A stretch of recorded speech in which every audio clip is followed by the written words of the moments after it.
কি খাচ্ছেন স্যার?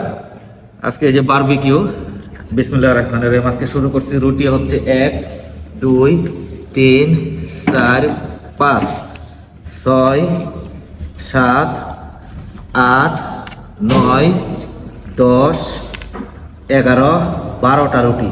এই 12টা রুটি আর মুরগি ইনশাল্লাহ শেষ করে ফেলবো। বিসমিল্লাহির রহমানির রহিম। আপনারা পাশে থাকবেন অবশ্যই। দেখি কেমন হয়েছে। এত বেশি খাওয়া যাবে না, সসটা পরে খাই দেখি।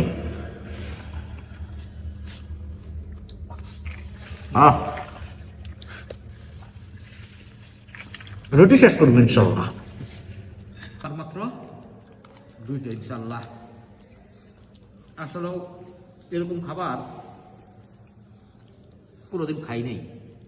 এতটুকু খুব জিদ করে খাইলাম। মানুষের জিদ করলে অনেক সম্ভব। সবার সাথে বাজি ধরে করলাম।